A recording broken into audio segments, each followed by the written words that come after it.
Thoreau said that most men lead lives of quiet desperation and go to the grave with the song still in them. Probably an astute observation, as most death is potential put to rest. Most stories were stories about what could have been. Perhaps simply because it's easier on the ego to talk about what life could have looked like if you cared enough to shape it than to have actually put skin in the game and fallen short. But there lies the misconception. To step into life's chaos with the hopes of taming it is why we're here. And yeah, obviously it hurts to fail. It hurts to be vulnerable, to put yourself out there, especially when it seems as though all eyes are on you. But that hurt is a fraction of the hurt Thoreau describes. Falling hurts, but it hurts less than wishing you had the courage to fall. Ridicule, it hurts. But it hurts less than being the one on the sidelines, pointing the finger and simultaneously longing for the courage to take action in their own life. What keeps us from going? What keeps us from building? We know life is short. We know regret is the ultimate pain. We know how much opportunity is out there, so why? Why would we not go? Why would we designate dreaming to sleep? In his famous Man in the Arena speech, Teddy Roosevelt said this: "It is not the critic who counts, not the man who points out how the strong man stumbles or where the doer of deeds could have done better. The credit belongs to the man who is actually in the arena, whose face is marred by dust and sweat and blood, who strives valiantly, who errs and comes up short again and again, because there is no effort without error or shortcoming, but who knows the great enthusiasms, the great devotions, who spends himself in a worthy cause, who at the best knows in the end the triumph of high achievement, and who at worst, if he fails, at least he fails while daring greatly, so that his place shall never be with those cold and timid souls who knew neither victory nor defeat." No one who is content in their own life will go out of their way to bring you down. There was never a critic deeply immersed in their own journey who took the time to mock or scoff at the man in the arena. I think our fear is pointed in the wrong direction. It shouldn't be concentrated on or focused on the opinions of those who have not yet themselves walked through those doors. No, the fear should be letting life go by without ourselves walking through. The fear should be contributing to Thoreau's statistic of quiet desperation, the one most men face. But you are not most men or most women, not because you were given some special power or status, but because you decided. You can choose not to be like most people. Basic math, taking into account the number of people in the stands versus the number of people on the stage or court or in the arena, well, it tells a tale of courage. Anyone can sit in the stands. Anyone can. Anyone can from the nosebleeds decide whether to clap or point or boo or cheer, but who suits up and enters the game? Who looks at the finitude of life and says, this is my reason to start building, to put it all on the line? Because if I fail, it will mean I was one of the few who looked around and said, this isn't bigger than I am. This world is not predefined, it's being built in real time by those willing to walk through the doors and step into the arena. Not the critics, but the doers. And look, everyone has a thing, right? I don't know what that thing is for you, but you do. You probably think about it all the time, dream about it every day. You probably know it's where your heart is pulling you. Do not let your life become a statistic.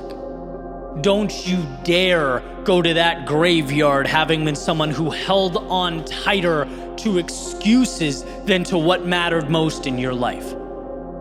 So go. Step into the arena, and if they point, let them point. If they criticize, let them criticize. Your concern isn't with those wishing they had the courage to step through those doors themselves. It's not about them, it's about you. It's about understanding the beauty and the opportunity and the freedom contained in life. For those who find the courage to reach out and take it.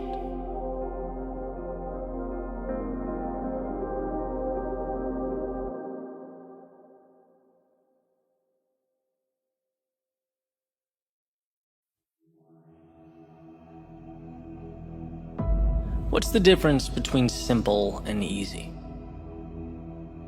Well, simple is straightforward, uncomplicated. Easy, on the other hand, means achieved without great effort. The difference between those two words is subtle, but essential to understand. One deals with the complexity of an outcome. The other, your will and determination to achieve that outcome. Becoming who you most want to be is simple. But becoming who you most want to be is not easy. Just like walking is simple, yet hiking up a mountain is not easy. The procedure didn't change, the context did. So let's talk about context. Let's talk about this cyclical nature of growth, because it's not that most people can't. It's that most people won't. It's not that most people don't get how. It's that they don't have a strong enough why. The path is laid out before you. You just have to be willing to walk down it. Will you? Step 1, realize there's more out there. It's not that what you're doing now isn't amazing. It's just that yesterday's act of courage is now today's status quo. What was the spectacular is now the mundane. What was once the ceiling you had to jump to touch is now the floor you walk on. So at the very least, it prompts you to ask, well, what's next? Simple. Not easy. Step 2, the acquisition of courage. Yesterday's courage was a fight. It took a lot out of you, and it's ultimately what got you here. But it dropped you at the curb, it waved goodbye and went on its merry way, and here you are. You can stay here. A lot of people do. You can reminisce of the glory days, the old path, yesterday's triumphs. Or you can do that perpetually uncomfortable exercise of vulnerability. Stepping into tomorrow's unknown, reminding yourself that life's greatest rewards have a hefty price tag, and that price is discomfort. But I've already played this game, one might think. No, what you did was learn the rules. Now it's time to apply them to a new setting, and around goes the merry-go-round. It might seem like a replication from the horizontal, but here's the secret. You can't see the vertical. You have yet to look down and see your ascent, see what you're becoming. Just by staying on, holding tight, just by believing in yourself enough to begin again, you are fanning those tiny flames of courage in your soul that wait to be spread like a wildfire. Simple, but not easy. Step 3, mistakes. Now, of course, it's not the mistakes themselves you fear. It's what you think those mistakes will mean. Ridicule, embarrassment, lack of direction or identity, losing what you have. But here's the catch. When you realize the upside is greater than the downside, you liberate yourself. When you realize there's more to gain than to lose, your potential for greatness is born. How does one act on this? Mistakes. By making mistakes. By injecting yourself into the turbulence of progress. Our biology has not yet learned that the uncomfortable thing is the right thing, and that's why you get resistance. That's why it hurts. And it's why few people will accomplish what you will. When it comes to your climb, every day is opposite day. When they run out, you're running in. When they play safe, you play for the victory. To become who you might be, you must learn how to get there. Mistakes are your curriculum. Simple, but not easy. Step 4, trust yourself. Okay, sure, no problem, easy. Well, yeah, it's easy when you're getting what you want. But evolution takes time, and there's nothing quite like giving and giving and giving and not getting. There's nothing quite like stepping up to the plate again and again and again and bringing no runners home. So how does one find the strength to continue walking up to the batter's box? Well, growth is exponential, and those swings and misses matter. The infield singles matter. Everything matters. Because it's all chiseling your future self out of stone. Nothing is dependent on the next at-bat as much as all at-bats in the aggregate. That's why success is so often considered to be sheer will, dependent not on the home run, but on the discipline, the self-belief to keep walking up to the plate. Repetition and adjustment. Repetition and adjustment. Repeat and refine. Repeat, refine. Those are the materials from which all things are made. Simple, but not easy. And then we have the finale. The ending, step 5. Celebrate and adjust. At some point, you'll be able to look over your shoulder and notice something that perhaps you hadn't before. Space. Space between where you are and where you started. It's not sudden, but gradual. And undoubtedly, with enough persistence, it will emerge. These moments, they are precious. They are times to acknowledge what you've accomplished, the sacrifices you have made. They are life's way of reminding you what you are building and who you are becoming. It's a time of celebration. Every little win means something. Every small victory matters, so relish in it. And then transform it. Normalize it. Recognize that that mountaintop is your foundation now. Your starting point has changed, and so have you, which means so have your expectations. With an increase in ability comes an upgrade to what's possible, what's expected. And look at that. We have arrived at a new step 1. Realize there is more. This is the process for capturing that which life has to offer. If you can fall in love with that, appreciate it, respect it, while simultaneously understanding it's not scary, it's dependent entirely on your ability to push forward. If you can understand that, there is nothing you can't do. nowhere you can't go. Simple, yes. Easy, no. But you're not in this for easy. You're in it for the journey, the growth, the adventure. You're in it because it's not easy. You'll see in time, as will the world, that this decision to endure was simply the best one you ever made.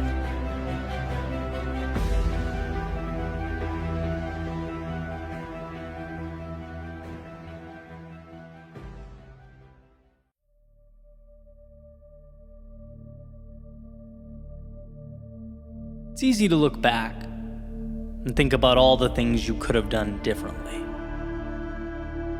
Especially since, as we get older, we get wiser, right? Time provides this beautiful gift of clarity. And ultimately, we realize things like maybe a lot of our hesitation was unwarranted.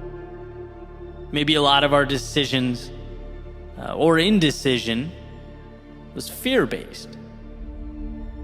And knowing that, it's easy to look over your shoulder and feel like you could have lived a different life or taken a different path.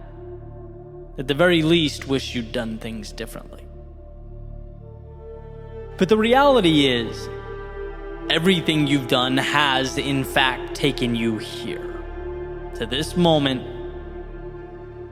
And when you dwell on the past, the should-haves and the could-haves, you completely diminish the power of right now, the current moment. You completely underestimate the knowledge and the wisdom you've been collecting for years, whose single job is to assist you in your next move. It's a compounding of experience. The good, the bad, and the ugly has landed you right here, right now, and how beautiful right here is. The infinite blank page. The forever fresh start. And that's not to say the past doesn't matter. It's to suggest that your prior discomfort, your mistakes and lessons have equipped you to deviate from the routines and the cyclical nature of your past. Right? The past is a gateway to now, not a life sentence. And there's a difference. You say last year or last month or last week is valueless because you did X when you should have done Y.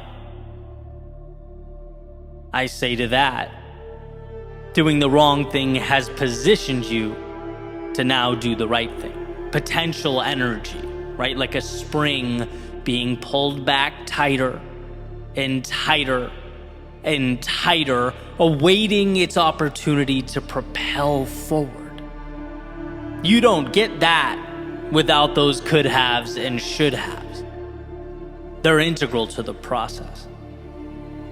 The reason you'll be different moving forward.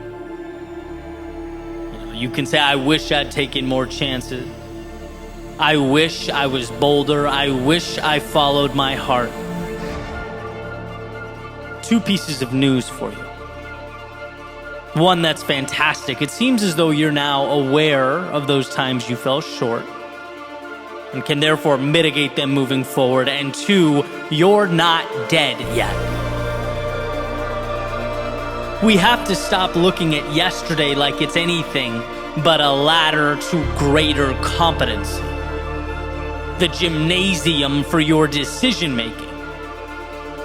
Anyone can cherry pick the past, but the practical me asks, what does beating yourself up about what's gone do for you? What does it add to your life? Except for enabling and legitimizing the same identity you're looking to evolve and move on from. See, we don't limit ourselves because of right now. It's always because of yesterday. Look what happened. Look what I lost. Look how things turned out. And it's like, take the data and trudge forward. You now have the tools to move right into that darkness of night. And in 5 years, you'll look back and sure, you'll wish you did things differently. And same 5 years after that. But that's why life is a journey and not a standardized test. We are picking up the pieces as we go, painting the masterpiece one brushstroke at a time. And even though you might wish yesterday's brushstroke was a different color, a little darker, different shade, it's just as valid as all the others in contributing to the mural in its totality. So sure, be your greatest critic, but be your greatest ally as well. And that calls for being bold enough to let go of what's gone. Extract the value from yesterday and use it to build now. Something, anything, that's up to you, but hear the message. It's up to you now. Not who you were yesterday or what you did, not how people saw you or how you used to live your life. You have an opportunity now to go wherever your heart desires. Stronger and wiser at this point in time than you've ever been in your life. So rather than dwell on what's gone, how about asking how you can take those pieces of yourself and build again?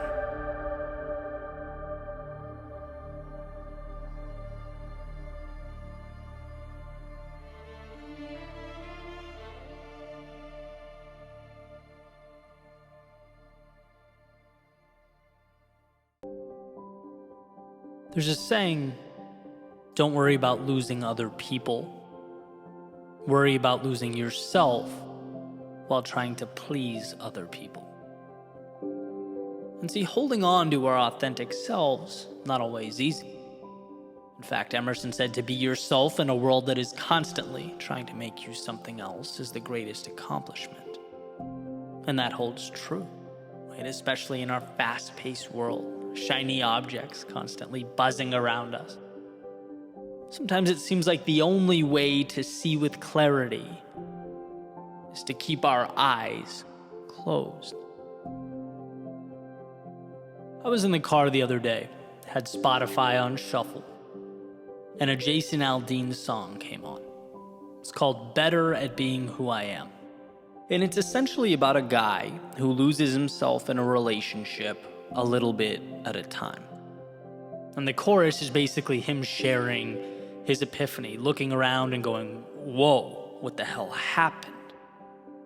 And it was laid out in a way that wasn't sort of the obvious, blatant, be yourself. I mean, sure, part of the theme was how important being yourself is, but the emphasis was on how fragile of a thing that can be.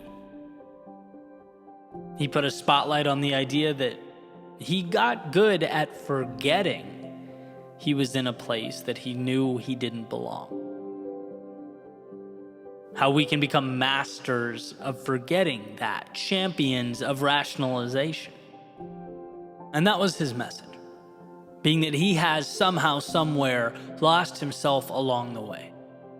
That concession after concession can ultimately put you in a place where you don't know who you are, where you can know something isn't quite right, and still, slowly and subtly, it creeps in. It can consume your reality, and that's what cut through me. Not simply because it occurred. It wasn't so much the epiphany itself, but more so that he showed how easily the erosion of the self can occur in our lives, how easily we lose ourselves, how sneaky the whole thing can be. And this particular example is pointing to a relationship with his girlfriend, and it certainly can be this. But it doesn't have to be, and often it's not. It can be a job you don't want to do, but hanging in there just one more day, turns into more days than you can count.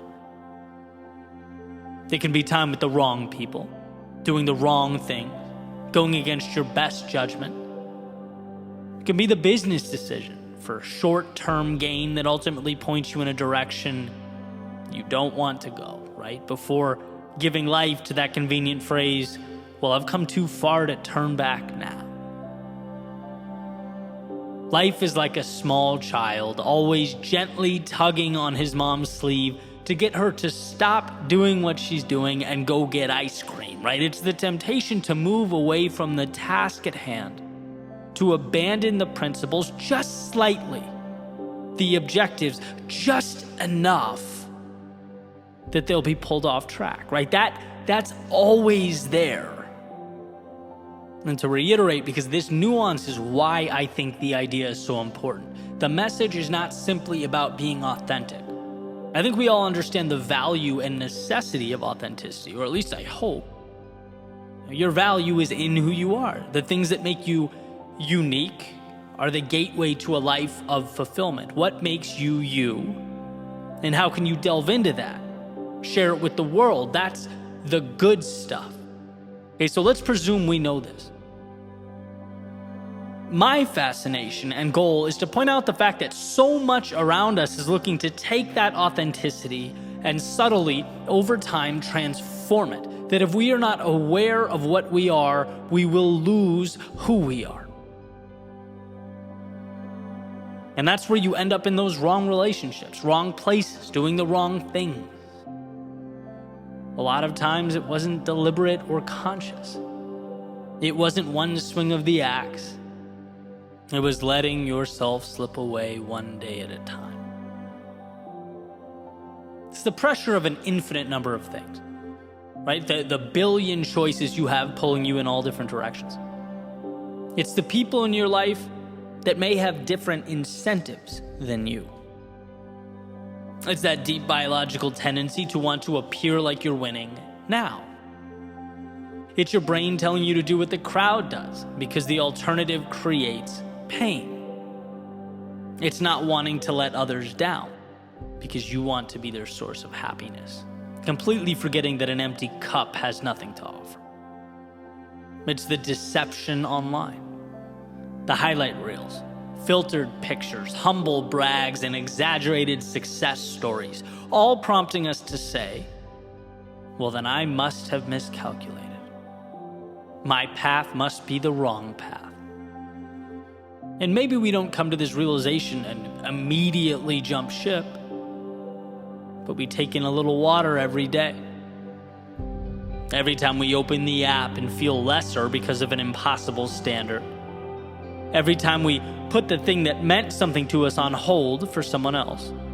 Every time we chase that shiny object in exchange for what we expect will be short-term validation. But here's the crazy part.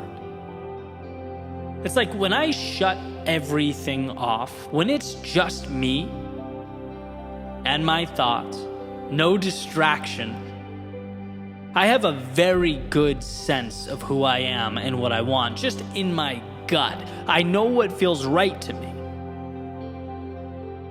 And it's only when the chaos comes in that the target can get blurry and the goal seems to live a little further away. And maybe that's why that song had an impact, why the light bulb went off. The idea that something so obvious, so powerful, so important can elude us and deceive us. There's something to that. I'm better at being who I am. Of course I am, and so are you. So why don't we? Why isn't there an emphasis there? Why is that something that doesn't get our thought and attention? We can't afford to forfeit that instinct. And so this is the part where I remind myself and everyone listening that you get nothing in life without some semblance of self-trust. You have to take the time to understand who you are and trust yourself to build that from the ground up. Without that, you'll get swept up by the currents of everyday life. But to know what matters in your world and to hold on to it with conviction, that's what it's all about. And then, yes, you'll have success letting people into your life. when they contribute to who you are as a person, when they align with your values, when they feel like wind on your sails. And yeah, of course, take the proven paths and utilize the beneficial tactics, but only when they align with what you are building. If not, walking away is the best option, wandering around until you find alignment. Now that brings more value than a toolbox of the wrong tools. And sure, sometimes you have to do things you don't want to do. I get that. That's called being responsible. But those things, as annoying as they are, should be contributing to something that does matter to you. The building's foundation is not fun or sexy, but it's necessary. Just make sure you believe in what will ultimately be built on top of it. Otherwise, you are most certainly wasting your time. Your gift is you. You have something to share, something to explore, nurture, and grow. Stand in front of that. Never hide behind it. Protect it. It's the benchmark against which all other things should be measured. We're all better at being ourselves than some impersonation of what we think the world wants us to be. I think the question comes down to, will you allow that greatness for yourself? Will you be courageous enough to keep the spotlight on what matters most? Will you maintain the awareness that when you're walking down a path that doesn't align with who you want to be, you can self-correct? Turn around. Put emphasis on that part of you that lights you up. Because that will not only benefit you, but it'll benefit everyone around you and ultimately benefit the world.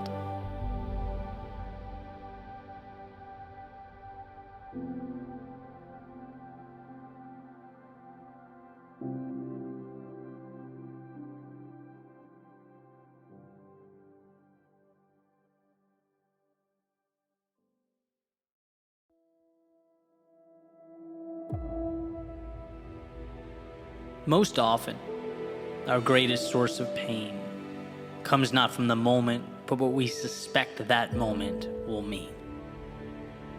It's not the situation, but in how we perceive the situation. And this is an idea or a concept that I connect pretty directly with fitness or running, simply because that's where, to me, it's most apparent. It screams at me. So being that I run quite a bit, let's dive into that. Most days when I'm out for a jog or I'm running, it's strictly for endurance, cardio base, chance to get out there and breathe or reset, think. But then there are times when I say to myself, this run's going to be a little different. It's going to be dedicated to seeing what I'm made of, right? I'm going all out, going to push. And what I find as I gradually increase my speed over the course of the 8-mile route is that my brain likes to focus on what's ahead. It becomes fixated on how much is to come, consistently warning me about the distance yet to be traveled and asking whether I have enough left in the tank to get there. It's most extreme in the last mile or so, when my body is most exhausted, when I'm pushing as hard as I possibly can. It's a straight shot, right? I'm looking up at the road ahead. My eyes are constantly reminding my brain that I'm not yet done, that there's more, and creating an association between more road and more hurt. In a way, creating a little cycle of panic that sometimes appears and hangs out as I'm simultaneously talking myself out of slowing down. Now is not the time to pump the brakes. I've come too far and the finish line is so close. But it eventually dawned on me that while the adversity contained in this last stretch of the run is difficult, it's the idea that more waits ahead. That's what hurts the most. It's not the body, but the internal voice that's creating the discomfort. In fact, I bet I could run for hours and hours and hours at this speed if it were a life or death situation. If I had to. It's not the task laid out before me. It's my perception. And so this little line has helped me rethink and readjust my approach. Not just in situations like this, or when doing interval training or working out, but when trying to do everything else associated with my life. Grow my business, build a brand, nurture relationships, push boundaries in any other aspect of what I do. 3 words. Stay within yourself. It goes to the idea that your job is so incredibly simple that it's almost insulting. Put one foot in front of the other. Sure, look up so you know where you're going, but you don't need to analyze or interpret or dissect. There's no gap between there and here, then and now. There is only this moment. And so step. Again and again and again. When the brain starts thinking about how much is left to go, I've betrayed the mantra. Nothing external is allowed. Stay within yourself. You have a job to do, and you're capable, beyond capable of doing it. But the external must be kept out. The distraction must be kept at bay. And sometimes, when you get it right, you hit this stride, this pace that is equivalent to flying, a rhythm that's unparalleled. Stay within yourself. Step by step by step, the air making its way into your lungs and then exhaled back out into the world when you simplify life down in such a way. Seemingly large things are exposed for what they really are, a mere commitment to do the little things consistently. It's funny to look back on all the places I've run over the years and identify or match the geography with the lesson. The routes with the epiphanies, the maps forever entwined in my life, what they gave me and what it meant as I took it all forward into the world. And here we are again, new chapter, new lesson.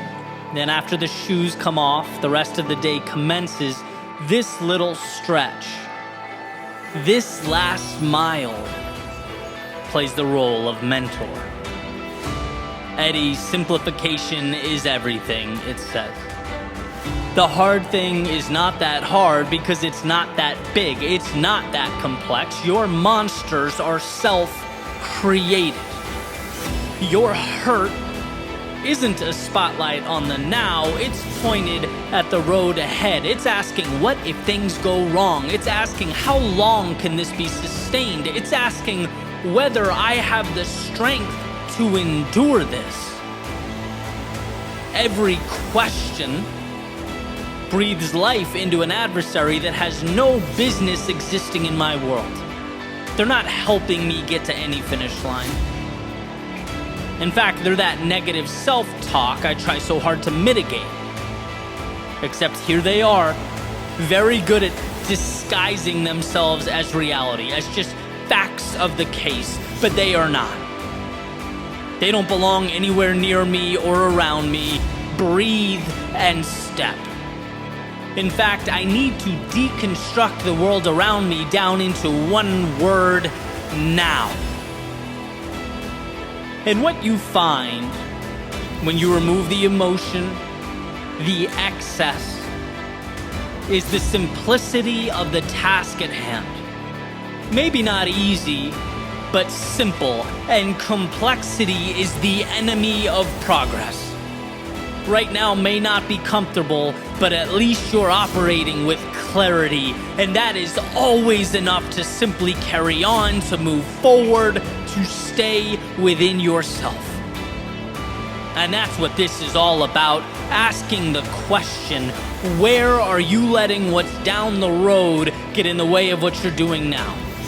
Where are you letting the pain of what's not yet here, the pain of roads not yet traveled, keep you from doing something that is 1,000% in your wheelhouse, that you are capable of? See, in this example, it's to breathe and step. It's to, in a sense, turn the mind off and go into autopilot. Find the pace and hold the pace. But the question is, what is your last mile? What metaphorical race are you running? Have you identified, one, the finish line, and two, what needs to happen right now to get there? Forget about the gap. Right now. What is the simple solution? What is required of you in this moment? And perhaps most importantly, what needs to be pushed out and mitigated? It's often true that we stagnate not because we don't have the tools or ability, but because we're oversaturated with the wrong things, the wrong routines, the wrong thoughts. The best way to break through that self-imposed wall is to actually build walls that will prevent complexity from even attempting to rear its ugly head. What is your run, breathe cycle? So stay within yourself, because when you do, you see how strong you are. Stay within yourself because you are the author of your story. Stay within yourself because all you need is now to push forward. Stay within yourself because that is where the power lives. Stay within yourself because the only way to lose is to let the external in. Stay within yourself because at some point that road will have been traveled down. The finish line will have been crossed. And it will have been precisely your ability to condense it all down into the simple, the ground under your feet that allowed you to get there. Life tried to pull you 1,000 different directions, tell you 1,000 different stories, but you pushed it all away, found that power within the moment, and stayed within yourself.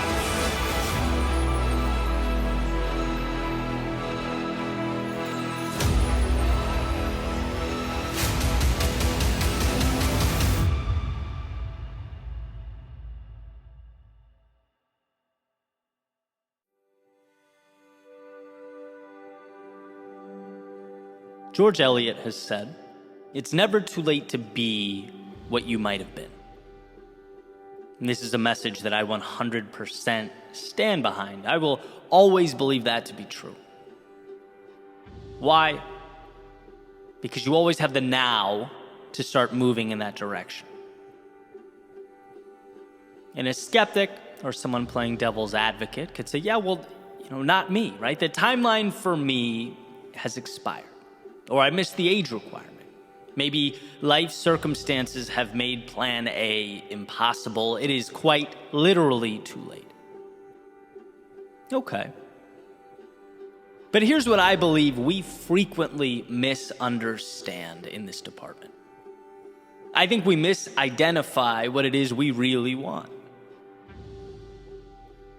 And sure, that sounds presumptuous for me to sit here and imply that maybe you missed the mark, right? How would I ever know what you want?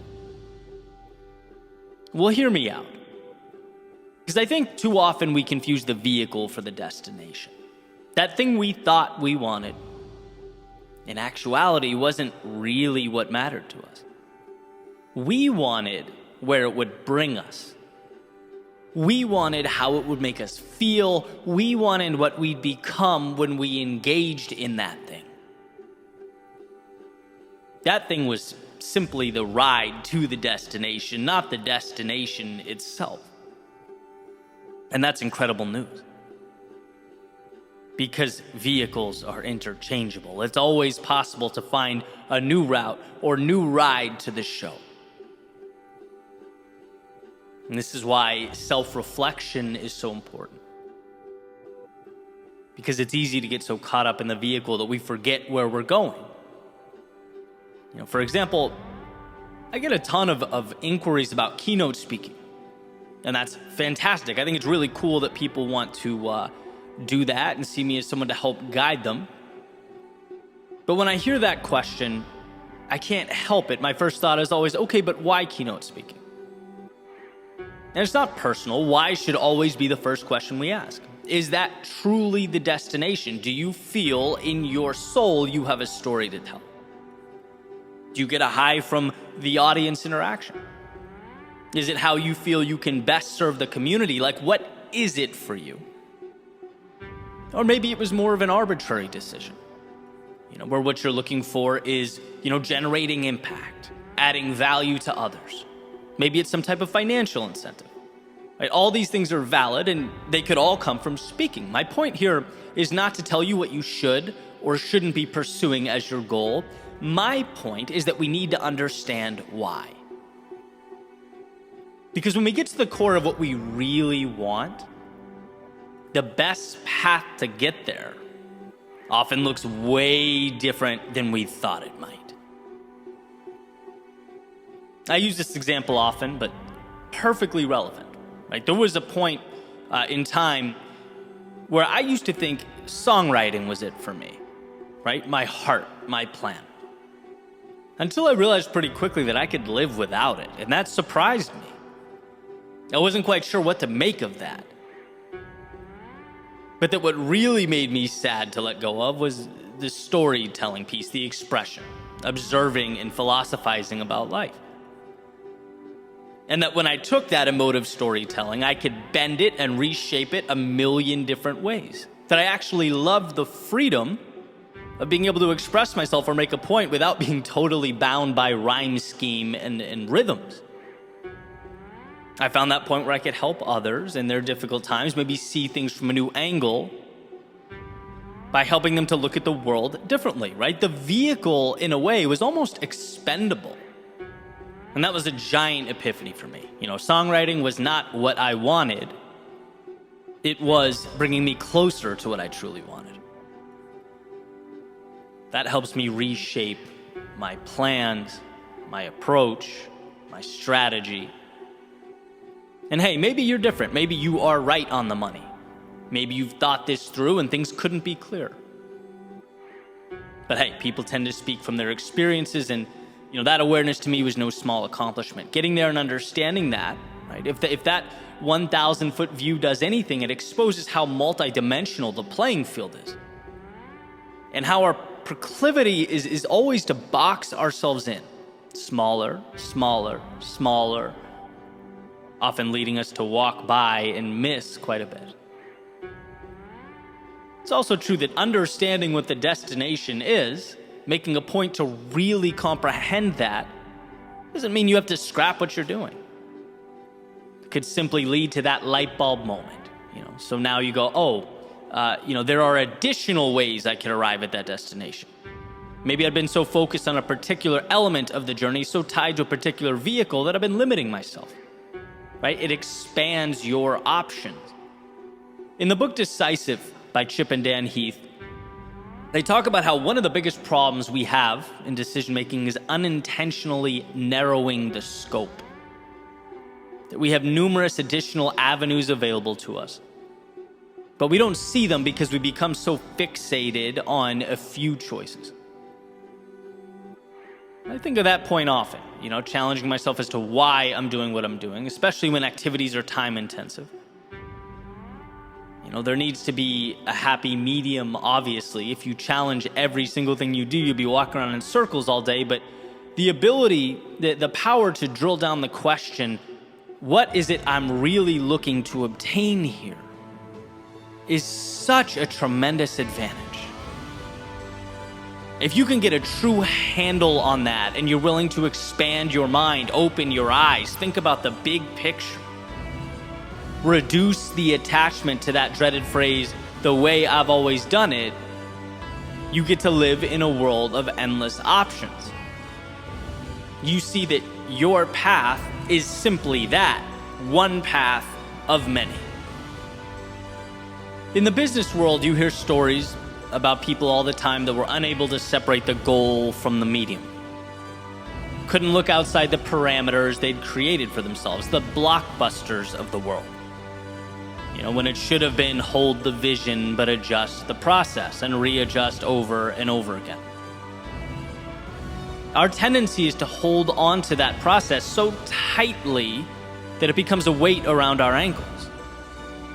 When it comes to relationships, right? People stay in toxic relationships all the time because that's the person. This is the group I hang out with. This is my network.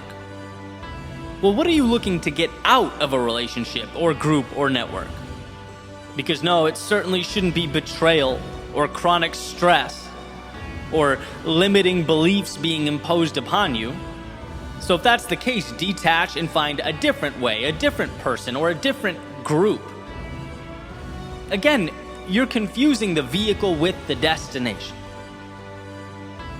Another example, college, right? Which for some people makes perfect sense, for others it doesn't. I loved in Matthew McConaughey's book, Green Lights, when he realized he wanted to be an actor. And to make his parents proud, to do what was traditionally right, he went to acting school. Until he realized his most valuable experience was everything he was doing outside of school. But that the classroom was one vehicle of many to his ultimate destination, was ultimately expendable. He had that foresight.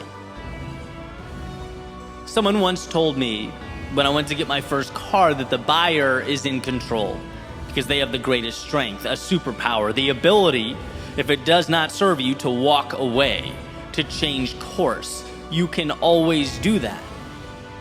So when you feel stuck or stagnant, try asking yourself, is this a vehicle problem or a destination problem? What is it that I want more than anything else? And what is it this journey is bringing me that gets me there? That gets me excited in the morning, that inspires me to my core? Because I find that when you can detach the goal from the method, it often exposes some valuable information that helps you reestablish momentum. Maybe it's taking resources from one place and adding it to another. Maybe it's a slightly adjusted approach. Maybe it's cutting a few small things away.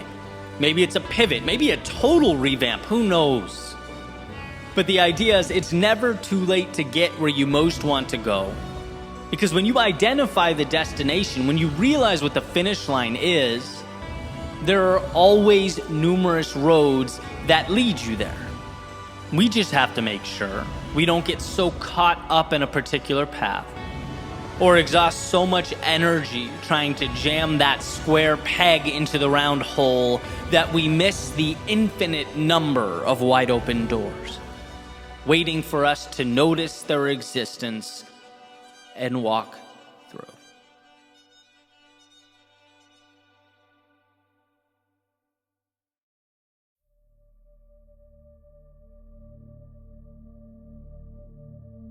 What does it mean to be a little better every single day?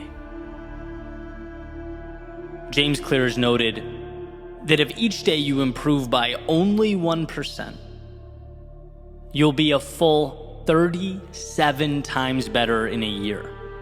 That's an almost unfathomable number. Unbelievable transformation. Imagine being 37 times better at what it is you're looking to improve on. 37 times more efficient or skilled. all because of a 1% per day commitment. Almost sounds too good to be true. Here's the catch though, 1% doesn't seem like much. Which is good, one might think. That should make it easier. Well, sort of. The easier and more seemingly trivial something is to accomplish, the easier it is to dismiss it as well. We've all been there that, maybe not today, maybe tomorrow. No big deal. We don't lose anything. And that's what we must learn to wrestle with. Right? Jim Rohn puts it this way. He says, being successful is easy. The issue is that being unsuccessful is easy too.